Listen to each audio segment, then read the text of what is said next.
Recording screen share. और एक बार मुझे देख लो कि मैंने कनेक्टेड अच्छे। So today's topic is OSI reference model.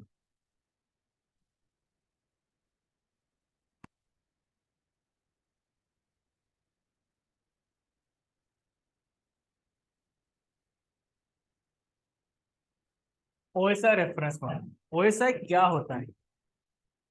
सबसे पहले तो ओएसआई क्या होता है? ओएसआई एक ऐसा मॉडल है कि जब भी आप दो सिस्टम्स के बीच में इंफॉर्मेशन शेयर करते हो, बाद में अगर आपको चाहिए तो फाइन कम कर सकते हो। दो सिस्टम्स के बीच में जब आप इंफॉर्मेशन शेयर करते हो, तो इंफॉर्मेशन शेयर करते वक्त बैकग्राउंड में जो चलता है that is nothing but the OSI reference model. अब कुछ चीजें हम एज्यूम करेंगे और कुछ चीजें इंप्लीमेंट होती है। यानी कि यहाँ पे मैं आता हूँ, यहाँ आता हूँ मैं। ये देखो, ओएसआई रेफरेंस मॉडल कॉन्सेप्ट कैसा है मैं बताता हूँ। OSI is your assumption. Okay, OSI क्या है? एक एजम्पशन है। और उसका इम्प्लीमेंटेशन कौन करता है? TCP IP model. जैसे फॉर एग्जांपल, एक सिस्टम है, दो सिस्टम्स है, दो सिस्टम्स के बीच में एक राउटर है। ए सिस्टम बी सिस्टम को इंफॉर्मेशन शेयर कर रहा है एंड वाइस वर्सा। ये सब इंफॉर्मेशन कहाँ से जा रही है? राउटर के थ्रू जा रही है। करेक्ट। सो जैसे इंफॉर्मेशन जा रही है, वो कैसे जा रही है? बाइट्स में जा रही है, डेटा में जा रही है, फ्रेम्स में जा रही है, पैकेट्स में जा रही है। वो स्कैन कर रहा है डेटा, नहीं कर रहा है स्कैन। ये सब चीजें जो है बैकग्राउंड में प्रोसेस नैनो सेकंड के अंदर ओएसआई रेफरेंस मॉडल के थ्रू होता है। जो कि इसका इम्प्लीमेंटेशन जो कौन करता है? टीसीपी आईपी करता है। इसलिए ओएसआई रेफरेंस मॉडल में 7 लेयर्स है एंड टीसीपी में कितने हैं? 4 लेयर्स। लेयर्स। अब लेयर्स क्या होता है? ये हर चीज एक step by step, step by step, step by step, हर चीज में से वो, हर लेयर में से वो डेटा जाता है। हर लेयर में से डेटा जाता है मतलब क्या होता है? धीरे धीरे धीरे धीरे धीरे वो आगे बढ़ता है। यानी कि प्रीवियस लेयर से वो डेटा लेगा, वो पहले स्कैन अपने डेटाबेस के अंदर स्टोर करेगा, स्कैन करेगा, फिल्टर करेगा, उसके बाद सेकेंड लेयर में जाएगा। ये पहली चीज। दूसरी चीज, हर लेयर में जब डेटा ट्रांसफर होता है, तो हर लेयर का अपने अपने खुद के यूनिट्स होते हैं। जैसे कि फॉर एग्जांपल, अगर टॉप टू बॉटम लिया जाए तो एप्लीकेशन लेयर होता है, फिर फिजिकल प्रेजेंटेशन लेयर होता है, फिर सेशन लेयर होता है। इन तीनों का डेटा यूनिट है डेटा इटसेल्फ। उसके बाद डेटा यूनिट्स चेंज होते हैं, यानी कि यूनिट्स चेंज होते हैं। जैसे किलोग्राम, मिलीग्राम होता है, वैसे ये यूनिट्स है डेटा को फ्लो करने का यूनिट्स।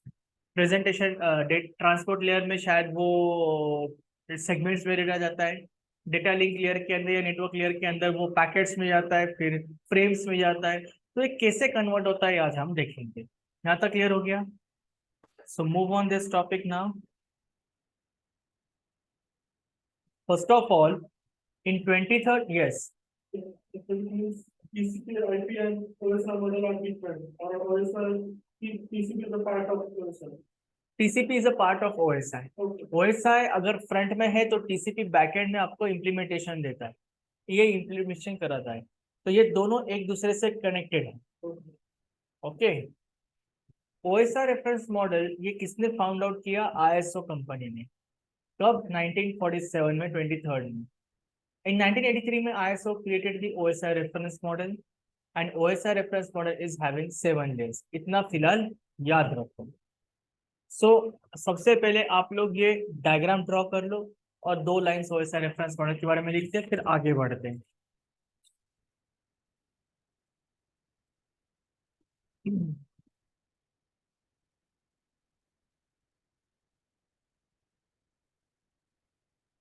इंटरव्यू के पॉइंट ऑफ व्यू से ये जो चैप्टर हम सीख रहे हैं OSI रेफरेंस मॉडल, ये बहुत इंपॉर्टेंट चैप्टर है।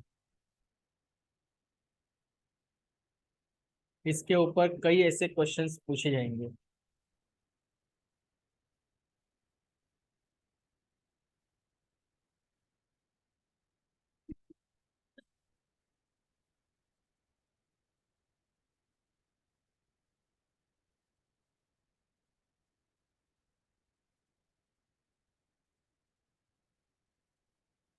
अब इंपॉर्टेंट चीज ये है, ओएसआई रेफरेंस मॉडल के अंदर 7 लेयर्स हैं।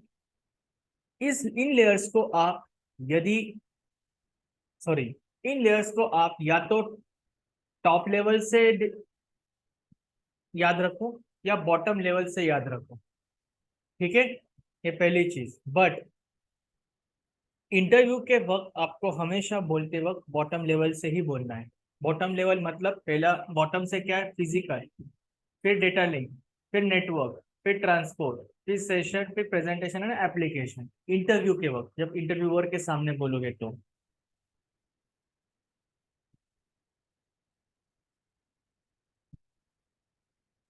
ऑनलाइन शुभम क्लियर हो रहा है?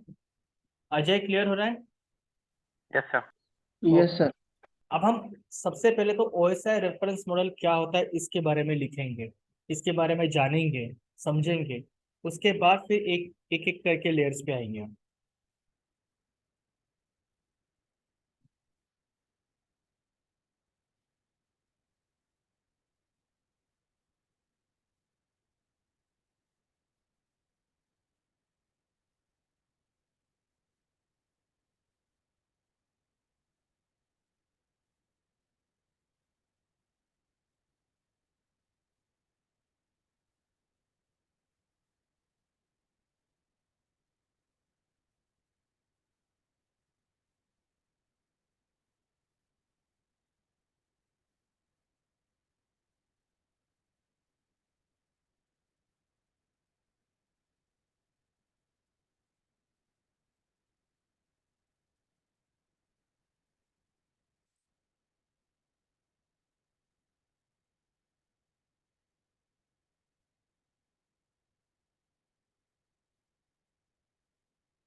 डन। हाँ, एक साइड में आपको डेटा यूनिट्स दिखेंगे, एक साइड में आपको लेयर्स दिखेंगे। डेटा यूनिट्स जो है वो ये डिफाइन करते हैं कि वो डेटा, अब एक्सप्लेन करता हूँ मैं, पहले लिख लो, एक एक करके एक्सप्लेन करते हैं।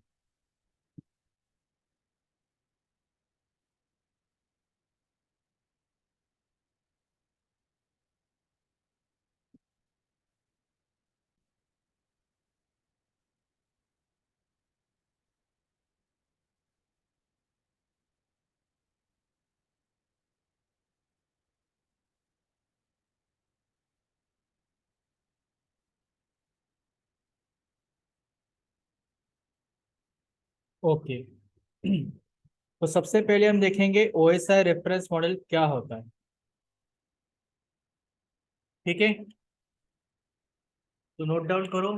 फर्स्ट पॉइंट, आप कैसे लिखोगे इन चीजों को देखो। पहले आप लिखोगे O S I, O S I, R E F E R E N C, reference model. तो उसके अंदर फर्स्ट पॉइंट, ठीक है। Start. OSI stands for, OSI stands for Open System Interconnection Model. Open System Interconnection Model was developed by was developed by International Standards Organization. International Standards Organization, that is ISO. Clear है? ये इस OSI reference model को किसने invent किया, किसने develop किया? International Standards Organization, ISO, ISO ने। इन्होंने क्या दिया? It gives a layered networking framework, layered networking framework that that conceptualizes how communication should be done, how communication should be done, how communication should be done between heterogeneous systems. उन्होंने क्या कहा है कि ये जो लेयर्ड है, यानी कि जो 7 लेयर्स है नेटवर्किंग के अंदर, ये क्या डिफाइन करते हैं? ये एक ऐसा कंसेप्शुअलाइज कम्युनिकेशन डिफाइन करते हैं जो कि ये कहते हैं कि how communication should be done between heterogeneous system. What do you understand by the word heterogeneous? Anything which comes in your mind? Heterogeneous.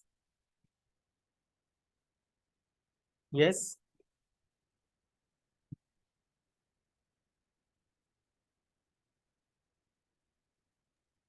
different pieces systems. Correct. different pieces और systems. Correct. Heterogeneous का मतलब होता है different systems और different जो भी connections है, यानी कि आप ये भी कह सकते हो सिंगल सिस्टम, different systems, और आप ये भी कह सकते हो सिंगल सिस्टम। यानी कि वो क्या करता है, एक एक सिस्टम से एक सिंगल लेयर्स बोल सकते हो आप, सिंगल सिस्टम या लेयर्स। एक लेयर से जैसे वो नीचे जाएगा या बॉटम से ऊपर जाएगा तो वो क्या करेगा, हर चीज से कम्युनिकेट करेगा। और वो कम्युनिकेट कैसे करेगा? इन अ फ्रेमवर्क। ठीक है। Third point is it has 7 interconnected layers. It has 7 interconnected layers. Fourth point, the 7 layer of OSI model are the 7 layer of OSI model are, which are those? Application, then presentation, then session, then you have which one? Session, then transport, then you have network, then you have data link, and then you have last is physical layer. Fifth point,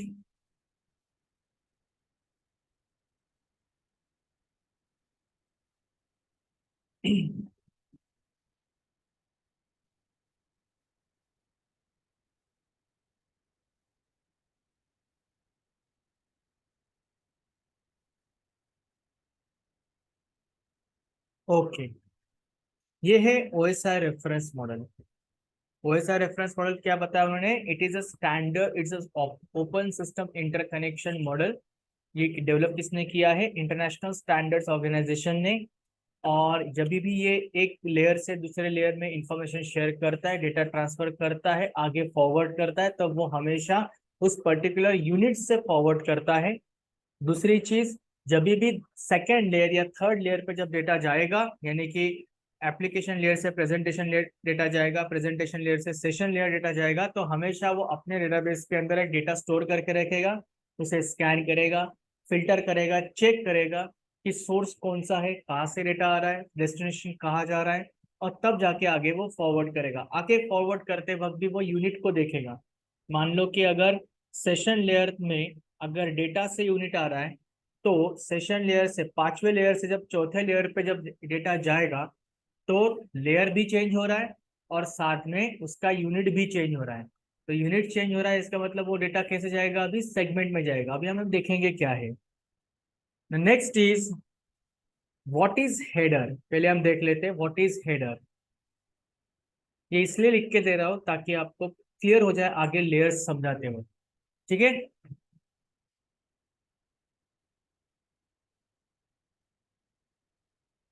दिख रहा है सबको? What is header? Header और कुछ नहीं है, अपने database के अंदर वो स्टोर करता है चीजें, और कुछ नहीं उसके अंदर। देखो, a header contains information which is attached to the front of data, while a trailer is information attached to the tail end, header and trailer.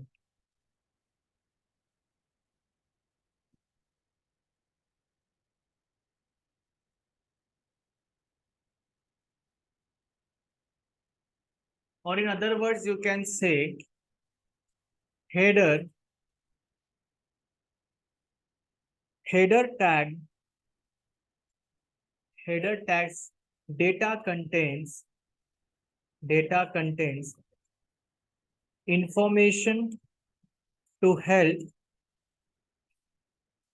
routing the data packets,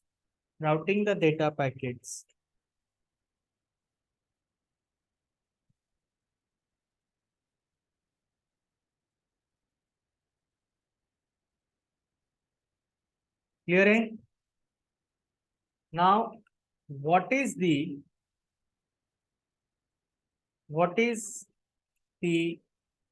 purpose of header and trailer in OSI reference model?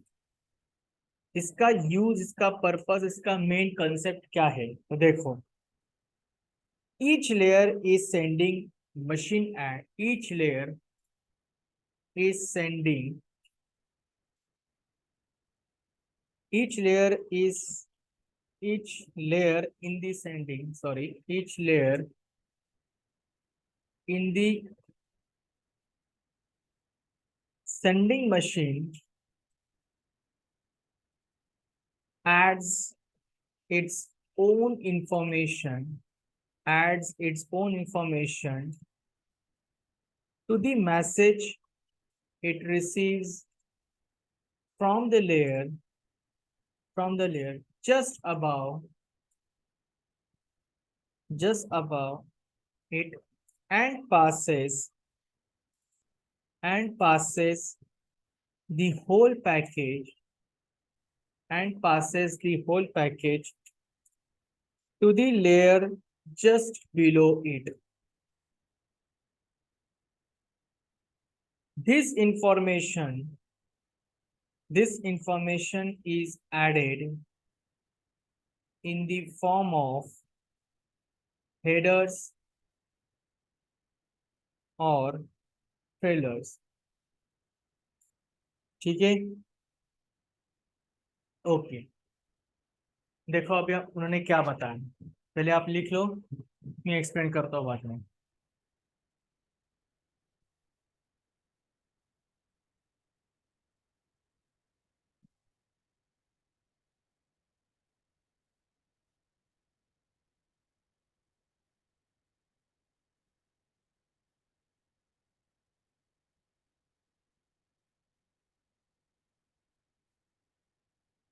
या आप ऐसे भी लिख सकते हो, मैं आपको और एक चीज लिख के देता हूँ, और में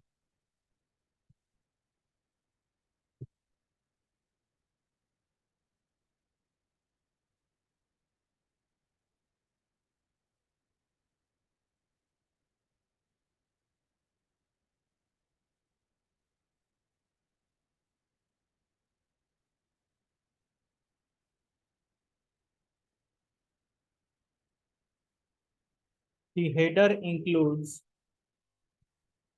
the name of the function, and tells us and the compiler what type of data it expects to receive,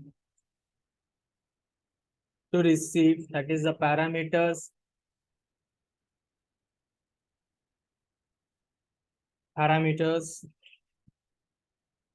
and the type of data it will return value type मैं सब एक्सप्लेन करूंगा, डोंट वरी अबाउट इट, कि क्या होता है ये सब। Type two the calling function, और वी कैन से प्रोग्राम।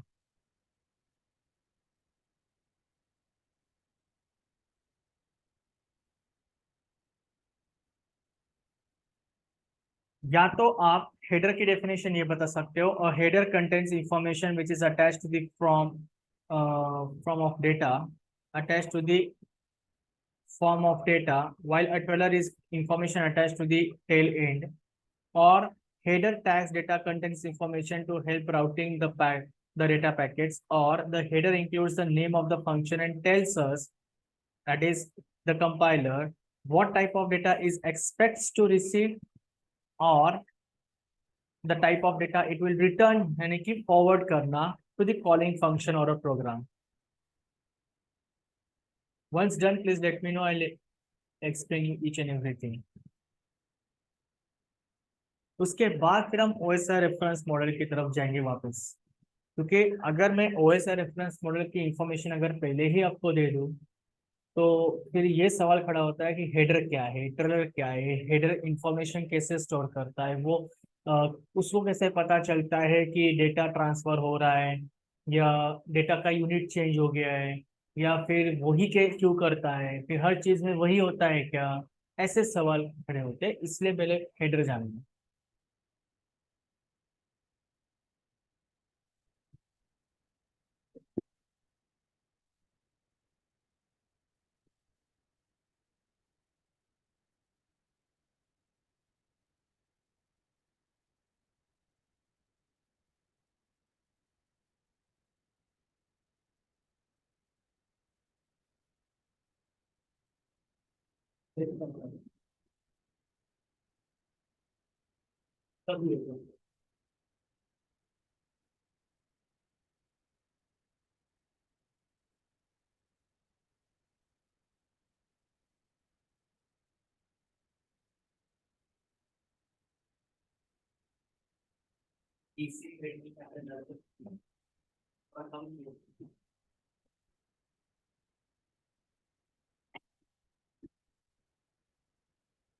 पढ़ाई चालू कर दो। OSI रेफरेंस मॉडल के बाद आपका टेस्ट होगा, आज नहीं, अगले हफ्ते, टेंशन मत लो। तो सबसे पहले हमने देखा कि OSI रेफरेंस मॉडल क्या होता है। OSI रेफरेंस मॉडल किसने इन्वेंट किया? ISO ने इन्वेंट किया। OSI रेफरेंस मॉडल उन्होंने कब इन्वेंट किया? 1947 में इन्वेंट किया।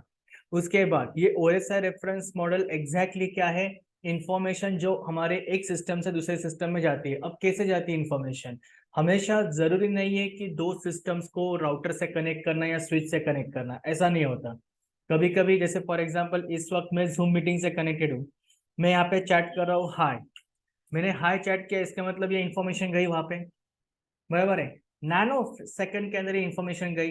ये नैनो सेकंड के अंदर जो इन्फॉर्मेशन हाय नाम की जो गई है, ये इन्फॉर्मेशन के पीछे ये लॉजिक है, इस लेयर से वो गई है। जैसे ही मैंने यहाँ पे चैट बॉक्स पे हाई टाइप किया, और तुरंत हाई टाइप करने के बाद मैंने कीबोर्ड से एंटर बटन प्रेस किया, ये इन्फॉर्मेशन गई। इन्फॉर्मेशन गई मतलब इन्होंने क्या किया, फिजिकल लेयर से लेकर तो एप्लीकेशन लेयर तक सब कुछ चेक किया, फ्रैक्शन ऑफ सेकंड में, इससे भी कम, नैनो मिली सेकंड में।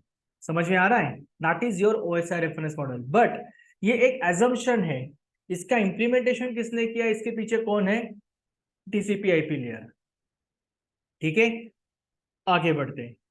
फिर इन्होंने कहा है it has seven interconnected layers. क्यों इंटरकनेक्टेड कहा है? क्योंकि एक लेयर दूसरे लेयर से कनेक्टेड है। सिर्फ ये दिख रहा है इसलिए कनेक्टेड नहीं है, ये डेटा भी उसी तरफ फ्लो करता है। मान लो कि अगर फिजिकल लेयर से डेटा जा रहा है, तो फिजिकल लेयर में यूनिट्स कौन सा है? बिट्स। तो वो डेटा कन्वर्ट होके फ्रेम्स हो जाएगा। अब हर लेयर के अपने अपने फंक्शन है, अपने अपने फीचर्स हैं। जैसे फॉर एग्जाम्पल ये पानी है, करेक्ट? वाटर को कोई वॉल्यूम नहीं होता, होता है क्या? नहीं। So water always take the shape of the container, right? बराबर है। तो एक तरीका का क्या हो गया, ये जो अलग अलग तरीके के जो बॉटल्स है, शायद वो 5 लीटर की हो सकती है, 2 लीटर की, 1 लीटर की हो सकती है, अलग अलग बॉटल्स क्या है? लेयर्स है। और पानी क्या है? It's your data. तो डेट जब पानी में अगर मान लो कि ये इस बोतल का पानी अगर मैं उस ट्रांसपेरेंट बोतल में ट्रांसफर करूंगा तो उसके बोतल का साइज अलग है, तो उसका शेप लेगा, राइट। तो ये these are nothing but your shapes. The units which I have already mentioned over here is nothing but your shape. Bit से जब डेटा जाएगा तो उसको पता है कि वो डेटा कहाँ जा रहा है, कहाँ जा रहा है वो डेटा लिंक लेयर में। डेटा लिंक लेयर को कौन सी लैंग्वेज समझ में आती है, सेम बाइनरी लैंग्वेज, बट उसका शेप, उसका मेन यूनिट क्या है, फ्रेम यूनिट है, उसको फ्रेम में समझ में आता है तो फ्रेम में जाएगा डेटा, राइट। जैसे फॉर एग्जाम्पल और एक एग्जाम्पल देता हूं मैं, एक्सेल शीट का डेटा, सॉरी, हाँ, एक्सेल शीट का डेटा अगर आपको वर्ड डॉक्यूमेंट में कन्वर्ट करना है तो दोनों चीजें अलग हैं। एक्सेल शीट के अंदर सेल्स है, वर्ड डॉक्यूमेंट के अंदर प्लेन पेज है, A4 साइज A5 साइज का, राइट। तो वैसे होता है अपना डेटा एंड फ्रेम्स, ये होते हैं आपके डेटा यूनिट्स। ठीक है, आगे बढ़ते हैं स्टेप बाय स्टेप। 7 लेयर्स कौन से एप्लीकेशन से लेके तो फिजिकल तक, या फिजिकल से लेके तो एप्लीकेशन तक। अब हेडर क्या है, हेडर क्या है, ये जो इंफॉर्मेशन एप्लीकेशन लेयर से इंफॉर्मेशन, अब जैसे मैं एक एग्जांपल देता हूँ, मेरे नोटबुक के अंदर जो भी मैंने इंफॉर्मेशन लिख के रखी है वो मैं नोटपैड पे लिख रहा हूँ, नोटपैड पे लिख रहा हूँ, इसका मतलब this is a header. Header क्या करेगा, मेरी इंफॉर्मेशन जो मैं यहाँ पे नोटबुक पे लिख रहा हूँ वही मैं नोटपैड पे लिख रहा हूँ, मतलब कि क्या हो रहा है, ये नोटपैड क्या करेगा, उसको सेव करेगा। अब नोटपैड खुद तो सेव नहीं करता, हमें सेव करना होता है, बट एज्यूम दैट वो नोटपैड हेडर है और वो क्या कर रहा है, इंफॉर्मेशन को शेयर कर रहा है। यूजर ने जो इंफॉर्मेशन इस नोटपैड के ऊपर टाइप की है उसको वो क्या करेगा, स्टोर करेगा, शेयर करेगा, और फिर उसके बाद आगे फॉरवर्ड करने से पहले वो सोचेगा कौन से लेयर में हम फॉरवर्ड कर रहे हैं या किस लेयर में हमें फॉरवर्ड करना है। जिस लेयर में फॉरवर्ड करना है पहले उस लेयर में वो कन्वर्ट करो, कन्वर्जन करने का काम, यूनिट कन्वर्जन करने का काम। एप्लीकेशन से जब प्रेजेंटेशन लेयर में डेटा आ रहा है तो वो क्या होगा, वो सेम यूनिट से आ रहा है, डेटा से। लेयर नंबर 6 प्रेजेंटेशन लेयर से सेशन लेयर में डेटा आ रहा है तो सेम यूनिट में आ रहा है, but session layer fifth unit है, सॉरी डेटा यूनिट है, फिफ्थ लेयर है, सेशन लेयर है। जब डेटा ट्रांसपोर्ट लेयर में जाएगा तो वो उसका यूनिट कौन सा है, ट्रांसपोर्ट लेयर कौन से यूनिट में कौन से फॉर्मेट में अपना डेटा एक्सेप्ट करता है, रिसीव करता है, सेगमेंटेशन लेयर में, सेगमेंट में। तो हेडर क्या करेगा यहाँ पे सेशन लेयर पे, सेशन एंड ट्रांसपोर्ट लेयर के बीच में हेडर क्या करेगा, वो डेटा लिंक, डेटा यूनिट में डेटा लेगा सेशन लेयर से, वो उसको स्टोर करेगा, वो उसको कन्वर्ट करेगा सेगमेंट में यानी कि टुकड़ों में, और फिर आगे भेजेगा। Now segment is nothing but a टुकड़े। 10 GB का अगर कोई फाइल है तो उसको भेजना है अगर ट्रांसपोर्ट लेयर में तो वो कैसे होगा, वो 2 GB में कन्वर्ट होगा, बल्क में नहीं भेजेगा वो। पहले 2 GB भेजेगा, रिसीव होगा कि नहीं होगा ये पहले चेक करेगा, रिसीव हुआ कि नहीं उसके बाद वो एक्नॉलेज, जब तक एक्नॉलेजमेंट नहीं मिलता तब तक दूसरा 2 GB नहीं भेजेगा वो, स्टेप बाय स्टेप एक चीज भेजेगा वो। ठीक है, इसे सी लैंग्वेज में या प्रोग्रामिंग लैंग्वेज में कहते हैं इंटरप्रीटर। कंपाइलर एंड इंटरप्रेटर आपने सुना होगा। कंपाइलर क्या करता है, data application presentation session layer, ये 3 लेयर में कंपाइलर क्या करता है, डेटा को बल्क में भेजता है, जो कि यहां से डेटा कैसे जाएगा, धीरे धीरे स्टेप बाय स्टेप जाएगा। आगे बताता हूँ पैकेट्स क्या होता है। अब सेगमेंट, ये जो ट्रांसपोर्ट लेयर है, ट्रांसपोर्ट लेयर 4th नंबर का लेयर है और इसका यूनिट है सेगमेंट्स, राइट। यहां से जब डेटा पैकेट्स में जाएगा तो फिर से हेडर लगेगा, फिर से वो कन्वर्ट करेगा।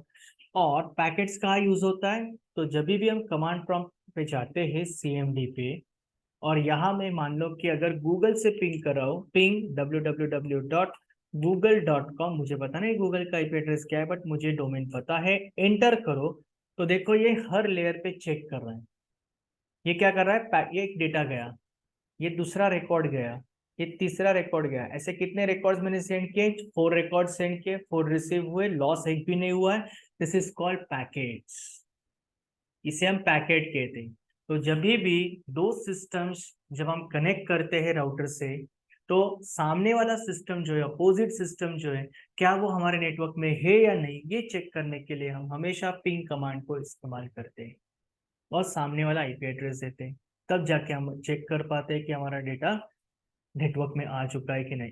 इससे पता चलता है कि आपके जो नेटवर्क है, जो आपने नेटवर्क सेट करके रखा है वो सही है, उसके ड्राइवर्स भी अपने सही तरीके से इंस्टॉल करके रखे, और उसके जो भी फंक्शंस एंड फीचर्स वो भी अपने सही तरीके से इंस्टॉल करके रखे। क्लियर हो गया? This is called your network layer. कहा गया नेटवर्क लेयर? हाँ, this is called your network layer. ठीक है, यानी कि वो पैकेट्स में शेयर होता है। अब नेटवर्क लेयर से डेटा जाएगा डेटा लिंक लेयर के अंदर। तो डेटा लिंक लेयर के अंदर डेटा जाएगा तो डेटा लिंक लेयर को आदत है फ्रेम्स के फॉर्मेट में डेटा को शेयर कर, रिसीव करना और सेंड करना। अब फ्रेम्स क्या होता है? तो फ्रेम्स ये होता है, मैं सिस्को पैकेट ट्रेसर ओपन करता हूँ, अभी जरूरत है क्योंकि फ्रेम्स समझाना होगा। एक्सप्लेन करता हूँ। तो इसमें भी क्या होगा, हेडर क्या करेगा? हेडर अब किसके बीच में? पैकेट्स एंड फ्रेम्स के बीच में। यानी कि पैकेट्स कौन से लेयर पे काम करता है? पैकेट्स ये यूनिट कौन से लेयर का है? नेटवर्क लेयर का है। नेटवर्क लेयर क्या करता है? नेटवर्क लेयर कितने नंबर का लेयर है? थर्ड नंबर का है। देखो जरा, थर्ड नंबर का है लेयर। फोर्थ ट्रांसपोर्ट है। ये कभी चेंज नहीं होगा। ओके, अब देखो यहाँ पे पीसी 0, राउटर 0 और पीसी 0। मान लो कि मैंने यहाँ पे कनेक्शन कर दिया। ठीक है, ये कनेक्शन कर दिया, और मैं अच्छे से डायग्राम ही ड्रॉ करता हूँ। ये पीसी लिया, राउटर में यहाँ से लेता हूँ 2811, और एक पीसी ले लिया। ठीक है, ओके। अब मैंने कनेक्शन ऑटो कनेक्शन कर दिया 1 2। तो देखो मैंने यहाँ पे क्या किया है अभी।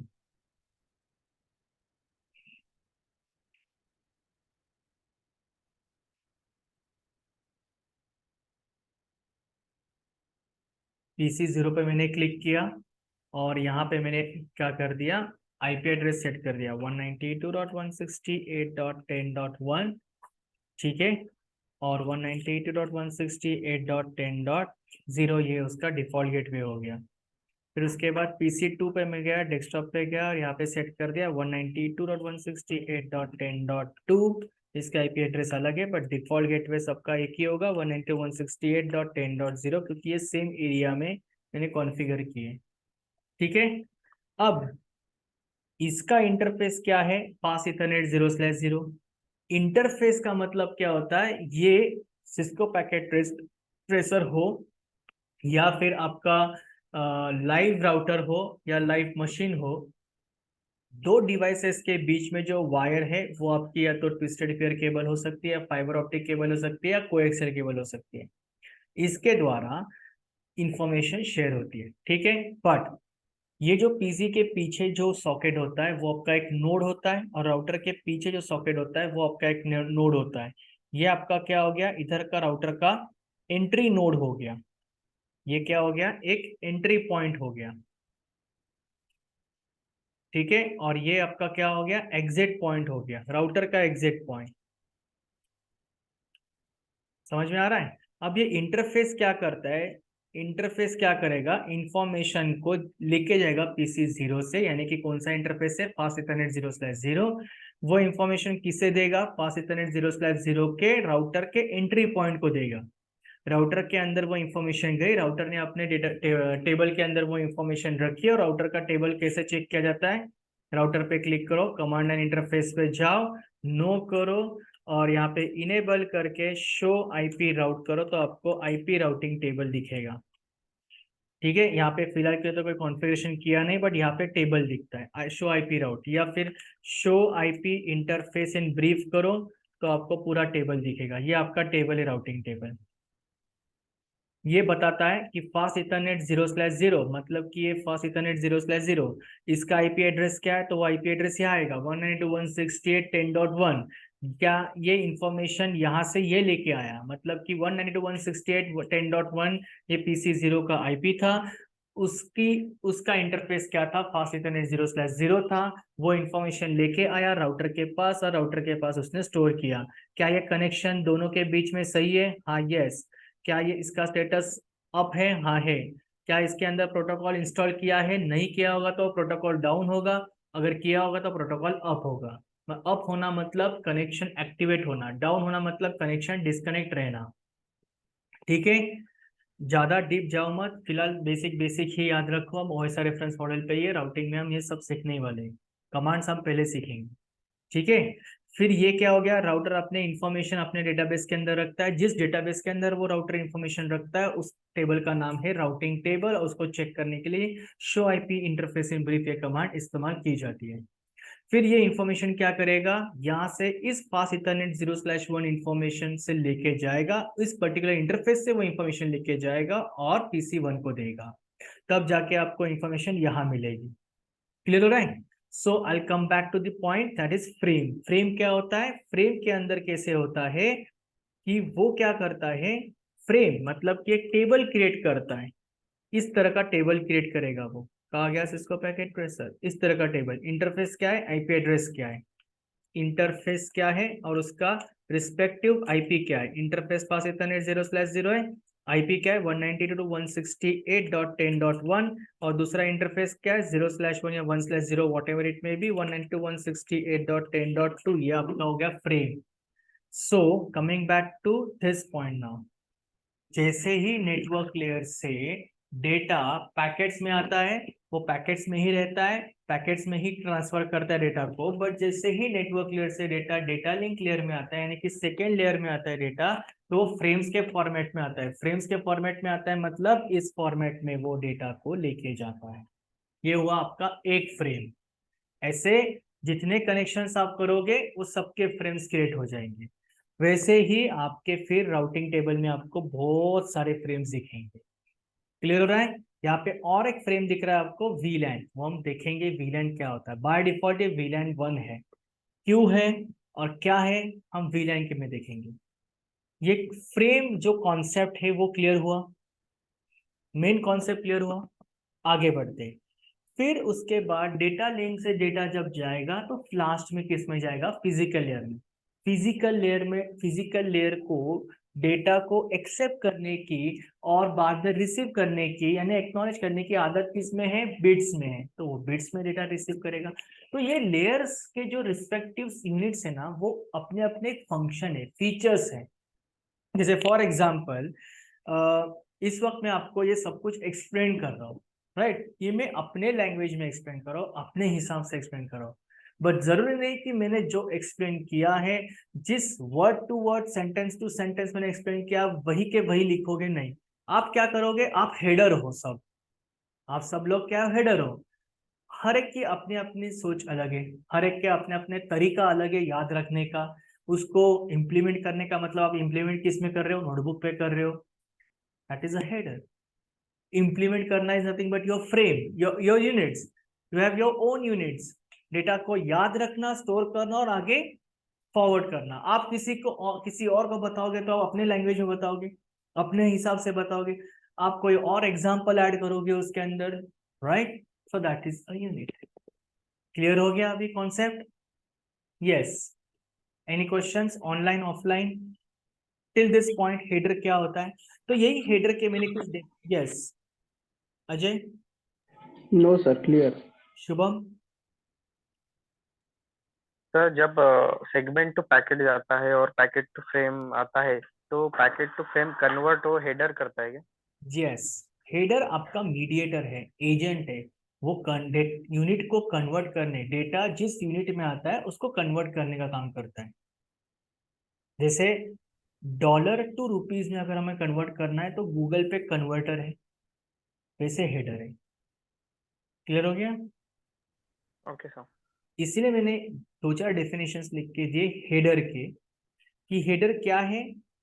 It contains information which is attached to the form of data, while a trailer is information attached to the tail end, or header tags data contains information to the help routing the data packets, or the header includes the name of the function and tells us, that is the compiler, what type of data it expects to receive the parameter and type of data it will return। यानी कि पहले वो data अपने पास लेता है, वो check करता है कि वो एक्सेप्ट कौन से फॉर्मेट में आया है, उसके बाद वो क्या करता है, उसे कन्वर्ट करता है और आगे भी वो सोचता है, आगे के बारे में भी सोचता है कि किसे फॉरवर्ड करना है, तो उसका फॉर्मेट क्या है, उसका यूनिट क्या है, वो कौन से फॉर्मेट में डेटा चाहता है, और वो कन्वर्ट करके फिर उसको फॉरवर्ड करता है। सो इसलिए उन्होंने कहा है and the type of data it will return value type of the two the calling function और अ प्रोग्राम। जैसे फॉर एग्जांपल इस वक्त मैंने कीबोर्ड से, मैं एज अ यूजर मैंने इनपुट दिया कीबोर्ड से क्या कि नोटपैड पे ये टाइप करो व्हाट इज हेडर बोल के, मैंने टाइप किया, बट मशीन लेवल लैंग्वेज को कौन सी लैंग्वेज समझती है, बाइनरी लैंग्वेज 1010। उन्होंने तुरंत कर्नल को बताया, कर्नल ने 010 में वो डेटा एक्सेप्ट किया जो मैंने इनपुट दिया था, सिग्नल दिया, वहां से उन्होंने कन्वर्ट किया और ह्यूमन लेवल लैंग्वेज में हमें बताया, तब जाके हम एक दूसरे से रीड कर सकते हैं, जो भी मैंने टाइप किया आप वही रीड कर सकते हो, राइट। शायद ये वो नोटपैड नहीं दिख रहा है आपको, हाँ कोई बात नहीं। अब दिख रहा है नोटपैड, वो होता है वैसे बीच बीच में। ओके फाइन, क्लियर है, यस। जैसे आपने बताया अभी रिसीविंग पॉइंट से आपने बताया एप्लीकेशन से प्रेजेंटेशन जाएगा, मतलब ऊपर से नीचे बताया, वैसे ही नीचे से ऊपर जाता है, मतलब अगर आप सेंडर हो तो स्टार्टिंग आपके लिए फर्स्ट फिजिकल रहेगा, डेटा Correct. रहेगा, और रिसीवर के लिए वो एप्लीकेशन एज अ कोर्स रहेगा, उल्टा है ना? अगर आप ऊपर से देखोगे एप्लीकेशन लेयर से तो वो फर्स्ट होगा, राइट, एप्लीकेशन से प्रेजेंटेशन आएगा, प्रेजेंटेशन से सेशन, ऐसे नीचे तक आएगा। ओके, और अगर आप फिजिकल लेयर से जाना चाहते हो तो फिजिकल लेयर से भी सेम होगा। आपका एग्जैक्ट क्वेश्चन क्या था, कैसे मतलब? अभी मैं नहीं कोई बात नहीं, आप हाँ सेंडर हो, आप फॉर एग्जांपल आप मुझे कम्युनिकेट कर रहे हैं, स्टार्टिंग आपने कुछ तो नोटपैड पे टाइप किया, कुछ भी नोटपैड पे टाइप किया और मुझे सेंड कर रहे हो, राइट? तो फर्स्ट लेयर आपके लिए क्या रहेगी, वो फिजिकल, वो स्टार्टिंग पॉइंट। अच्छा, क्योंकि तो आपने वो आप कैसे देखो, कंपनी में एक्चुअली जैसे मैंने कहा था, याद रखते वक्त आप दोनों पॉइंट ऑफ व्यू से याद रख सकते हो, या तो टॉप टू बॉटम या बॉटम टू टॉप, पर एक्चुअली वो वर्क करता है बॉटम टू टॉप से।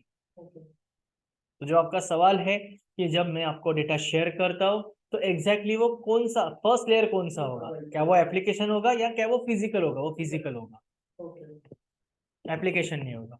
सिंपल एक एग्जांपल देता हूँ, क्यूएस है। जैसे फॉर एग्जांपल आपने मुझे एक पीडीएफ फाइल दिया, राइट?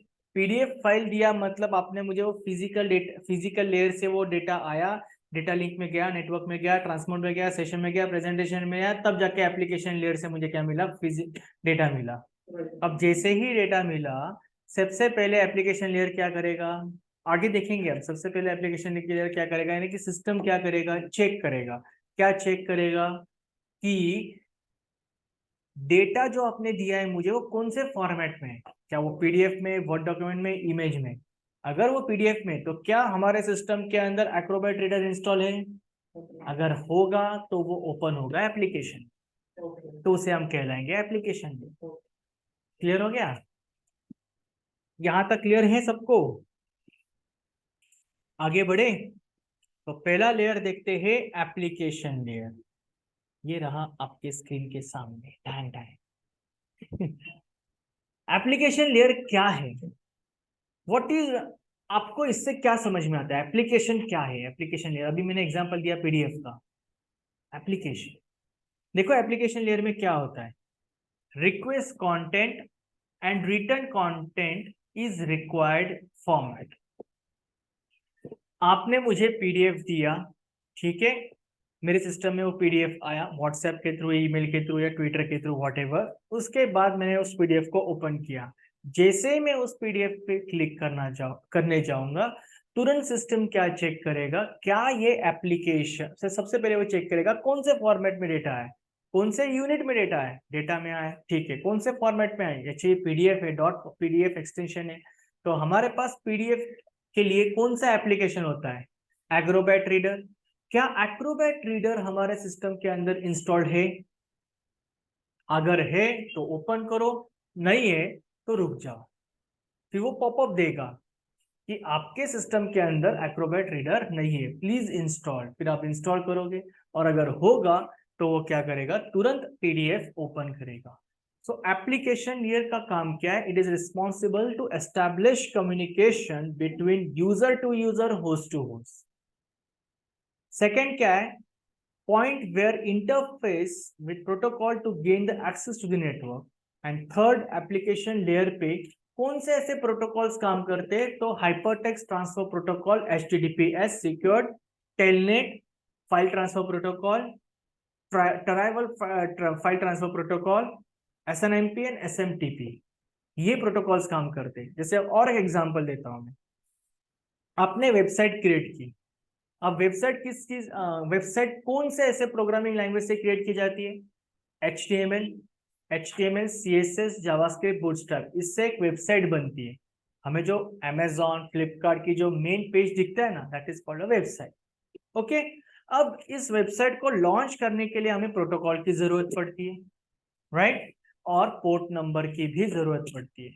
तो हम क्या करते हैं? हम रिक्वेस्ट रेज करते हैं। किसके पास वो रिक्वेस्ट जाएगी? HTTP के पास, हाइपर टेक्स्ट ट्रांसफर प्रोटोकॉल। वो रिक्वेस्ट वहां तक जाएगी, वो देखेगा क्या है एग्जैक्टली, उसके बाद फिर वो रिक्वेस्ट को अप्रूवल करेगा। वो रिक्वेस्ट का हर रिक्वेस्ट को, हर प्रोटोकॉल को अपना रिक्वेस्ट रिसीव करने के लिए एक स्पेसिफिक पोर्ट नंबर दिया जाता है। HTTP का पोर्ट नंबर क्या है? 80, दैट इज 80। एंड HTTPS का पोर्ट नंबर क्या है? 443। ठीक है? जैसे हर स्टेट का अपना अपना एक लैंडलाइन नंबर का एक कोड होता है। पूना का है 020, किसी और स्टेट का कुछ और हो सकता है, दिल्ली का है शायद 011, right? So same thing port number होता है। तो पहले पोर्ट नंबर पे रीच करेगा, उसके बाद वो प्रोटोकॉल को रीच करेगा। वो रिक्वेस्ट, जैसे उसको रिक्वेस्ट आएगी वो अप्रूवल देगा, तब जाके जो वेबसाइट है वो आपको ब्राउजर पे ओपन होते दिखेंगे, गूगल क्रोम या मोजिला फायरफॉक्स है जो भी है। इसलिए आपने देखा होगा वेबसाइट के ऊपर लिखा होता है https://www एंड सो ऑन। अगर HTTPS लिखा नहीं, इसका मतलब वो सिक्योर वेबसाइट नहीं है। तो moral of the story is application layer ये काम करता है। किसी भी हमारे सिस्टम के अंदर कोई भी एप्लीकेशन हो, चाहे वो इमेज फाइल हो, वर्ड डॉक्यूमेंट हो, या कोई भी एप्लीकेशन हो, एक्सेल शीट हो, वन ड्राइव हो, पहले वो देखेगा। सीधी सी बात है, अगर मैंने अपने सिस्टम से MS ऑफिस उड़ा दिया तो मेरे पास इतना सारा डेटा है, इतने सारे फाइल्स है मेरे पास, ये PDF फॉर्मेट में है, ये वर्ड डॉक्यूमेंट में है, राइट? और मैंने यहाँ से MS ऑफिस उड़ा दिया, क्या होगा? एक भी एप्लीकेशन ओपन हो पाएगा? नहीं हो पाएगा। तो सबसे पहले वो मुझे पॉपअप क्या देगा? प्लीज एटलीस्ट या तो वर्ड डॉक्यूमेंट डाउनलोड करके इंस्टॉल करो, या पूरा पूरा MS ऑफिस या MS 365 ही इंस्टॉल करो, Office 365 या जो भी है। उसके बाद ही आपका एप्लीकेशन ओपन होगा। इवन मोबाइल के अंदर भी होता है।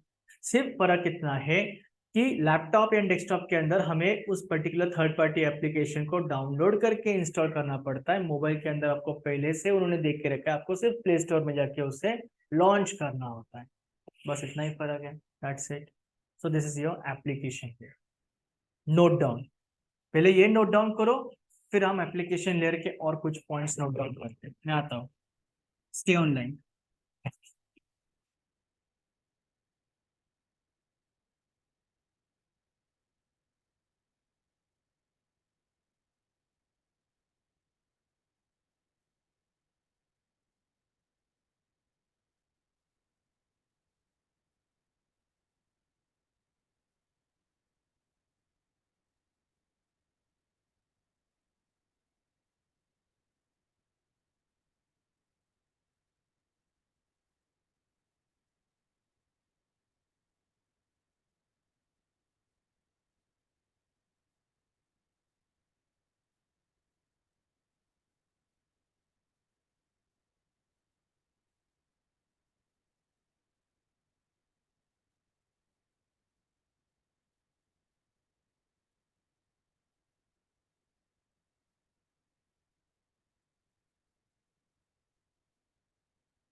मुझे पता है संडे घूमने जाना है आपको। टाइम पास करना है। Okay, all right.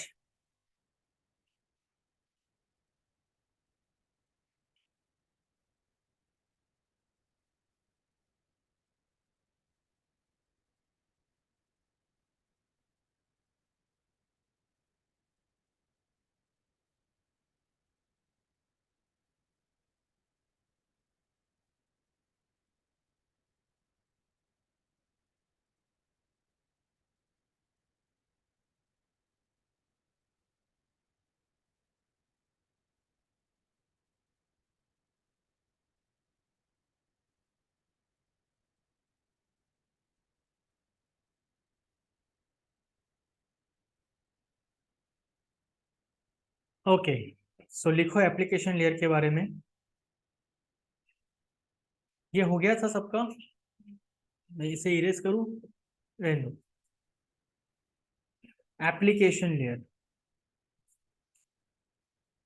Application layer, first point under that, at the very top of the OSI reference model stack of layers, first point, at the very top of the OSI reference model, at the very top of the OSI reference model, stack of layers, comma,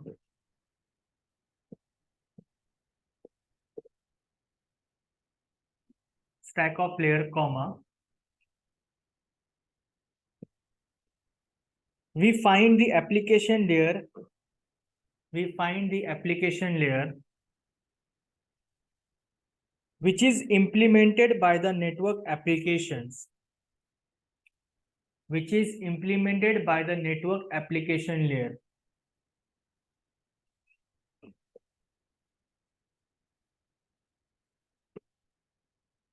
एक minute, yes,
Give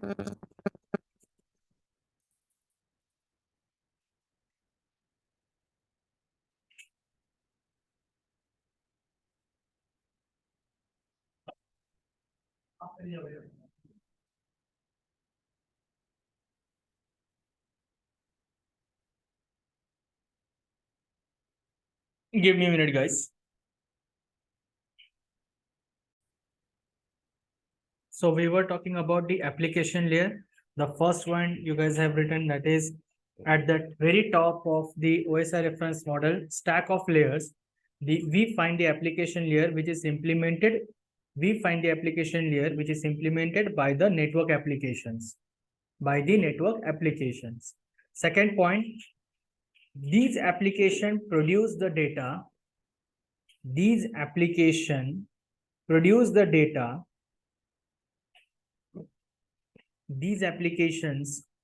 data, comma, which has to be transferred over the network.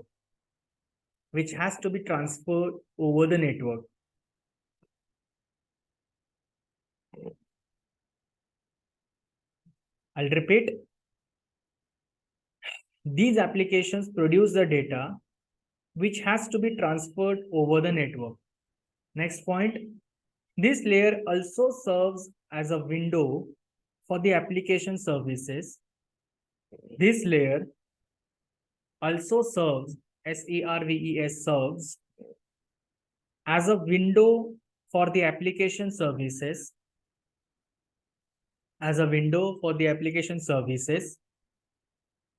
to access the network,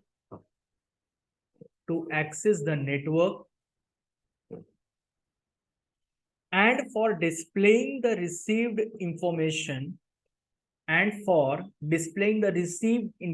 क्या हो गया? Okay. This layer also serves as a window for the application services. वापस से repeat कर रहा हूँ, for the application services to access the network,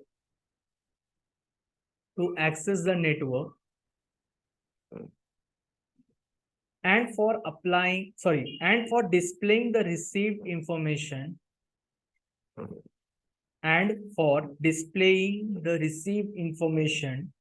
to the server. Example, received information to the server.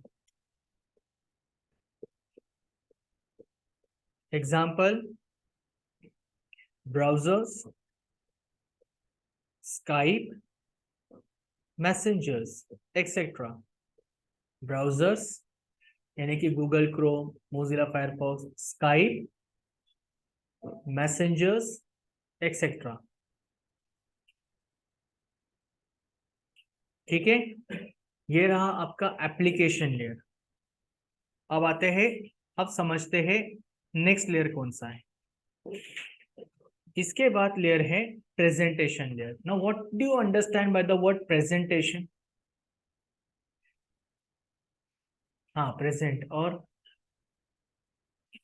सिर्फ present और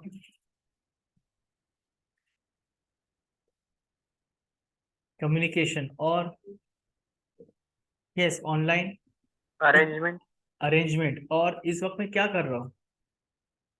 presentation ही तो कर रहा हूँ ना.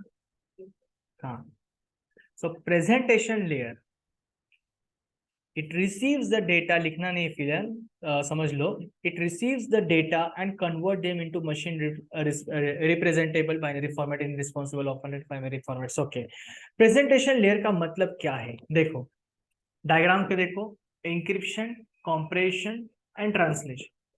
मैंने क्या किया, मैंने कल इस पीपीटी को रेडी किया, मैंने टाइप किया, इनपुट दिया, पीपीटी को क्रिएट किया. पीपीटी को क्रिएट करने के बाद क्या हुआ, वो मशीन लेवल लैंग्वेज में से ह्यूमन रीडेबल लैंग्वेज में फॉर्मेट कन्वर्ट हुआ. ठीक है, बट मैंने HDMI केबल्स के लैपटॉप से मैंने क्या किया, टीवी को कनेक्ट किया. राइट, अब जो भी मैंने इस पीपीटी के अंदर खुद लिख के रखा है वो है ह्यूमन रीडेबल लैंग्वेज, और मैंने कनेक्ट करवाया किससे, टीवी से, वो भी एक ह्यूमन रीडेबल लैंग्वेज में है. इन दोनों के बीच में कौन है, मशीन लेवल लैंग्वेज है. और इन मशीन लेवल लैंग्वेज से human language and human language से मशीन लेवल लैंग्वेज कन्वर्ट करने का काम कौन करता है?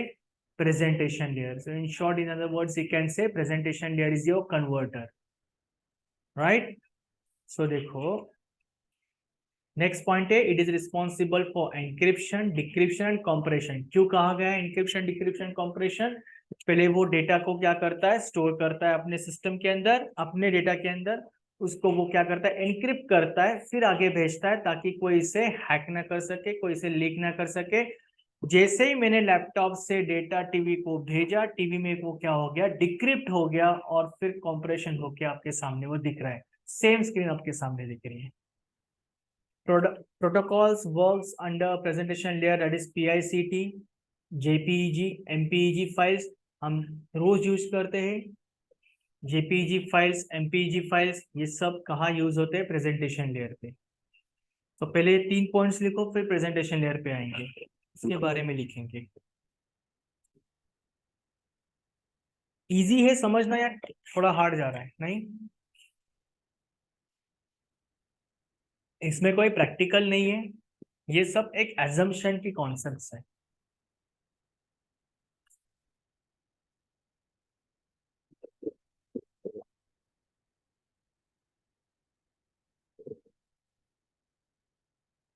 करो नोट डाउन, में यहीं पे हूँ.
तो गाइस आपका जैसे ही ये होने के बाद बताओ, जैसे ही आपका ओएसआई रेफरेंस मॉडल ये टॉपिक खत्म होगा, उसके बाद स्टडी करना चालू कर देना, स्टार्टिंग फ्रॉम नेटवर्क जो हमने शुरुआत से टॉपिक शुरू किया था वहां से लेके तो इस टॉपिक तक. अगले हफ्ते को आपका सैटरडे को टेस्ट होगा, रिटन टेस्ट, और उसके बाद मॉक इंटरव्यू. अब ये जैसे जैसे टॉपिक्स खत्म हो जाएंगे, चार या तीन टॉपिक्स खत्म हो गए, उसके बाद आपका टेस्ट होगा और मॉक होगा. मॉक इसलिए ताकि कितना आप बोल पा रहे हो, कितना नहीं बोल पा रहे हो, इस चीज के लिए. ठीक है. दूसरी चीज, मंडे से हम स्टार्ट करेंगे आफ्टर द सेशन एक 15 मिनट के लिए पर्सनल इंटरव्यू सेशन, यानी कि say something about yourself, what are your salary expectations, 4 lakh. Right. Say something about yourself बोलने के लिए कहा तो फिर स्टूडेंट्स लिटरली थोड़ा फ्लुएंट होना चाहिए, थोड़े कुछ शब्द कैसे इस्तेमाल करना है. My father is retired, my mother is housewife, ये शब्द नहीं चलेंगे. नहीं चलेंगे मतलब इससे आपको जॉब कहीं पे भी नहीं मिलेगा. थोड़ा अलग तरीके से, एक एक्टर कैसे स्क्रिप्ट रेडी करता है वैसे स्क्रिप्ट रेडी कर लो आप. तो कैसे करना है, क्या करना है, पूरा एक्सप्लेन करूंगा पूरा. ठीक है. वो पीडीएफ फाइल भी आपको शेयर करूंगा ताकि वो आपके पास हमेशा रहे, एक्सपीरियंस लेवल तक रहे. ओके, एप्लीकेशन लेयर क्लियर हो गया, प्रेजेंटेशन लेयर क्लियर हो गया। प्रेजेंटेशन लेयर का काम एक ही है, जहां से जिस फॉर्मेट में डेटा आ रहा है उसको समझो, उसे कन्वर्ट करो और उस फॉर्मेट में उसको प्रेजेंट करो। ये हो गया आपका प्रेजेंटेशन लेयर। तो प्रेजेंटेशन लेयर के बारे में लिखो। The presentation layer is also called the translation layer. जैसे मैंने कहा था कन्वर्टर कहते हैं उसे, it is also called as a translation layer. Translation layer. Next point, the data from the application layer, the data from the application layer is extracted here and manipulated as per the required format and manipulated. Yes, कहाँ पे stuck हुए आप? Very good. The data from the application layer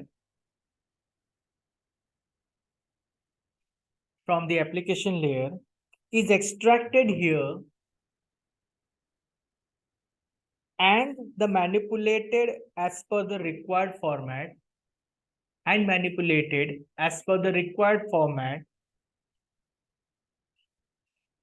to transmit over the network.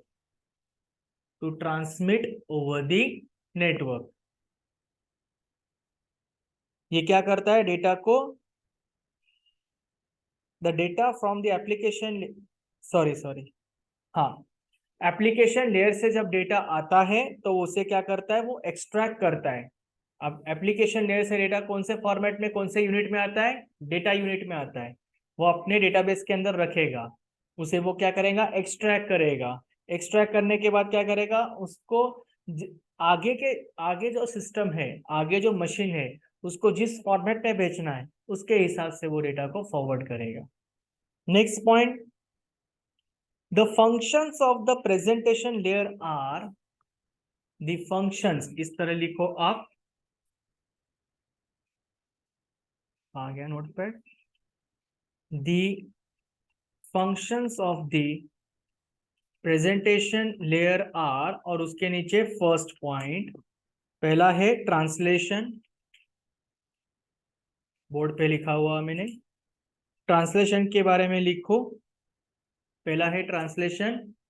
For example, सिर्फ one line में लिखना है। For example, ask की value, ask की वैल्यू पता है ना आपको? नहीं पता?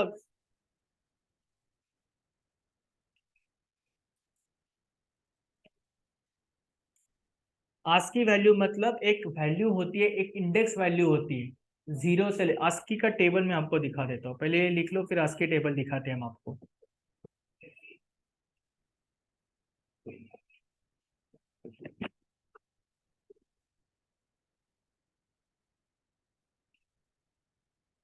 दिख रहा है सर? ओके, दिख रहा है। नहीं, E B C D I सी है, एबीसीडी नहीं, एबीसीडी नहीं है वो। ओके ओके, अच्छा हुआ क्लियर हो गया। आस्क की वैल्यू देखो, मैं आपको आस्क की वैल्यू बताता हूँ, कोई बात नहीं, होता है। American standard code for information interchange, ये आस्क की वैल्यू का टेबल है। मैं आपको एक्चुअली टेबल दिखाना चाहता हूँ। अमेरिकन का एक आ गया, मैं वो अमेरिकन हो गया। बहुत ही छोटा टेबल है इसका।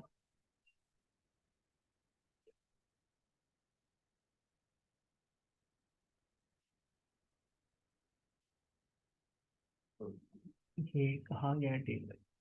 ये उसके वैल्यूज है।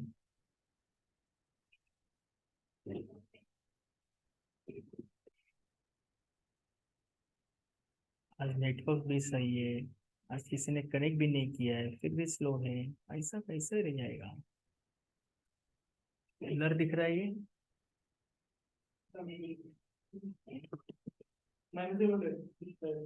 ओके,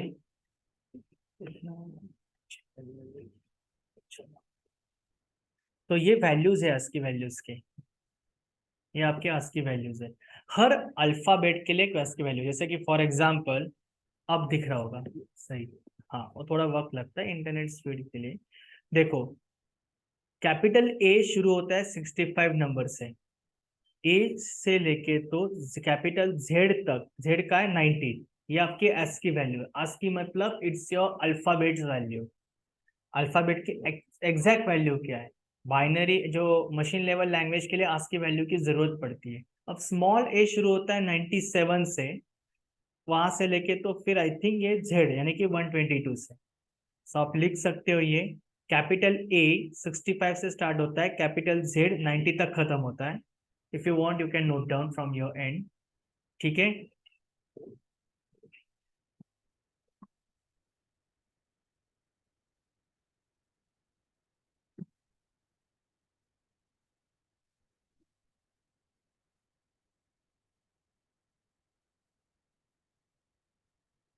कैपिटल ए 65 से स्टार्ट होता है, कैपिटल जेड 90 तक खत्म होता है, दिख रहा है आपको। एंड स्मॉल ए 97 से स्टार्ट होता है, स्मॉल जेड तक 122 तक जाता है वो।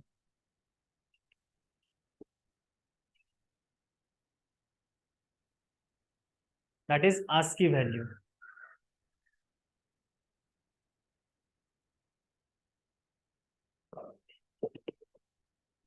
ठीक है, ओके, ये है आपकी ASCII वैल्यू, क्लियर है। और दूसरा जो आप पूछ रहे थे दैट इज EBCDIC, इसकी भी वैल्यू हम देखेंगे। EBCDIC का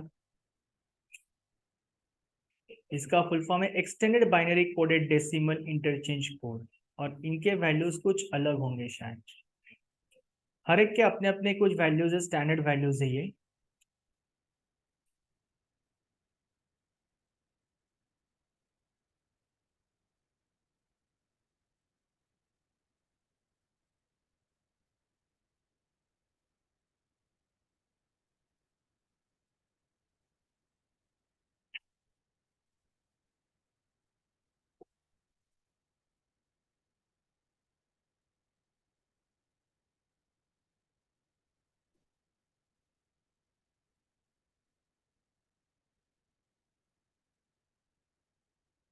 ये है उनकी वैल्यूज, ये थोड़ा ब्लर दिखेगा अभी।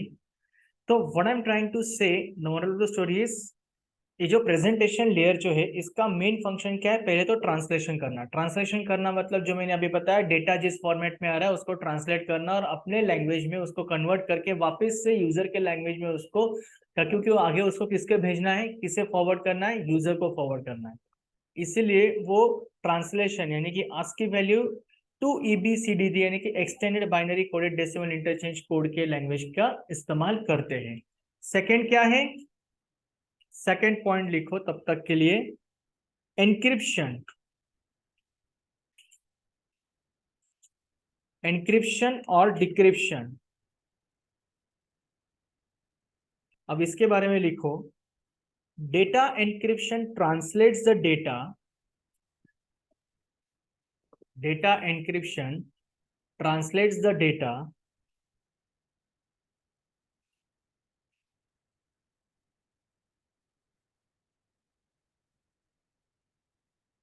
into another form or code, into another form or code.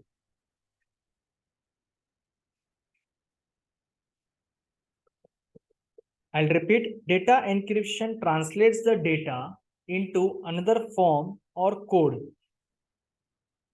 Next point, उसी के अंदर, the encrypted data is known as the ciphertext. The encrypted data is known as the ciphertext. Cipher की spelling board पे लिखिए, CIPHERTEXT text. And the decrypted data is known as the plain text. Yes, I'll repeat. The encrypted data is known as the ciphertext and the decrypted data is known as the plain text. इस वक्त आप read कर पा रहे हो वो है plain text, और वही अगर आप चाइना की तरह स्क्वायर स्क्वायर में होता तो क्या होता, वो साइफर टेक्स्ट। हालांकि साइफर टेक्स्ट कैसे दिखता है ये आज तक किसी को नहीं पता, अब हम एज्यूम करते हैं कि वो चाइना की तरह दिखता है। आई मीन टू से बॉक्स बॉक्स में दिखता है, ट्रायंगल बॉक्स, अलग अलग शेप्स।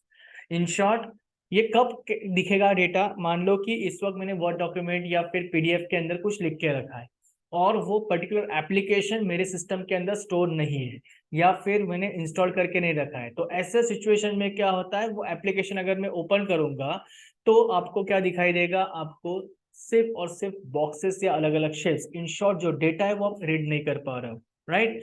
तो इसका मतलब ये नहीं होता कि वो एनक्रिप्टेड है, हमेशा एनक्रिप्टेड वैसा नहीं होता। ओके उसको बाद में पासवर्ड क्रैक करने की या डिक्रिप्ट करने की कोशिश मत करना, आपके पास एप्लीकेशन ही इंस्टॉल नहीं तो आप कहाँ से देख पाओगे तो हाँ, बट अगर आपके पास एप्लीकेशन है फिर भी आप उस डेटा को एनक्रिप्ट कर रहे हो तो इसका मतलब वो आपका डेटा कंपनी का डेटा हो सकता है, सिक्योर डेटा, आप अपने डेटा को सिक्योर रखना चाहते हो। जनरली ये डेटा सिक्योर कंपनी रखती है। मैं ऐसे कहूंगा कंपनीज वाले जो है वो जब डेटा को ट्रांसफर करते या सर्वर बैकअप में रखते तो वो क्या करते हैं, हमेशा एनक्रिप्टेड फॉर्म में रखते हैं ताकि कोई तीसरा व्यक्ति या चौथा व्यक्ति उसके अंदर आके वो डेटा को छीन ना सके। ठीक है,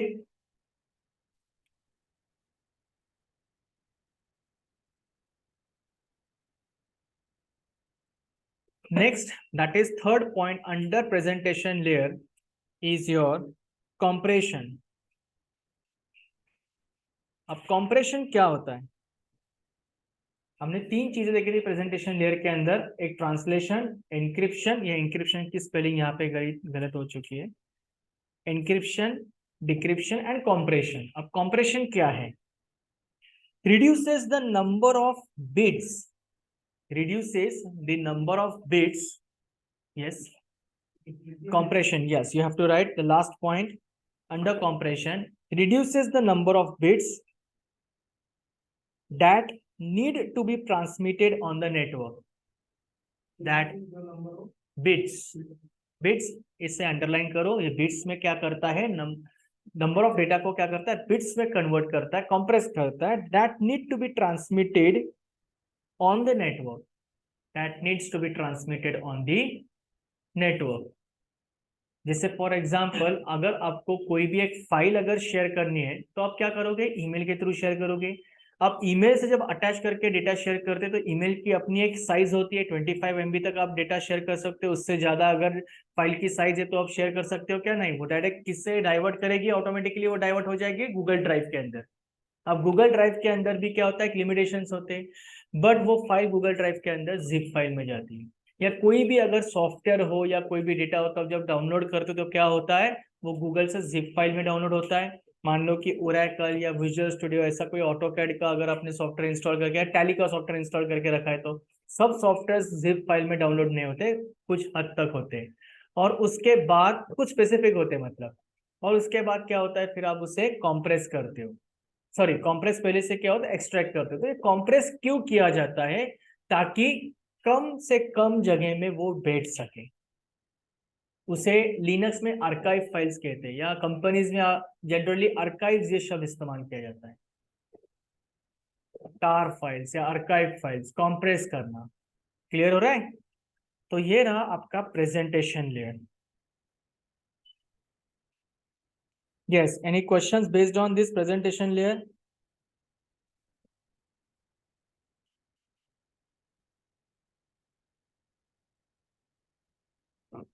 Any questions, any doubts? Yes, Ajay, Shubham, clear है यहाँ तक? Yes sir. Yes, sir. Yes Ajay, Clear, sir. Clear है, ओके ओके, ठीक है ठीक है। तो दैट्स इट, आज हम यहीं पे रुकते हैं, आगे हम पढ़ेंगे इन लेयर्स के बारे में, दैट इज सेशन क्या होता है, transport network data and physical. Monday को सेम टाइमिंग होगा, ठीक है, मंडे से टाइमिंग 11 o'clock, भूल गया था, मंडे से टाइमिंग 11 o'clock ही है। मैंने आपको स्काइप पे बता दिया है शायद इस ग्रुप के अंदर, मंडे को टाइमिंग है 11 o'clock को ही, ये आपका टाइमिंग है, ठीक है। और सेम लिंक यूज करना है शुभम एंड अजय, ऑलराइट, और हम शुरू करेंगे सेशन लेयर, उसके बाद फिर आगे के जितने भी लेयर्स, और मंडे, आई थिंक मंडे या ट्यूसडे के अंदर आपका OSI रेफरेंस मॉडल खत्म होगा। अभी तक नहीं हुआ है, ये खत्म होने के बाद हमें TCP/IP भी देखना है, TCP/IP का डिफरेंस देखना है, और उसके बाद खत्म होगा। फिर सबनेटिंग स्टार्ट होगा, फिर कैलकुलेशन स्टार्ट होगा। Alright then, thanks for joining the session. You can disconnect from your end.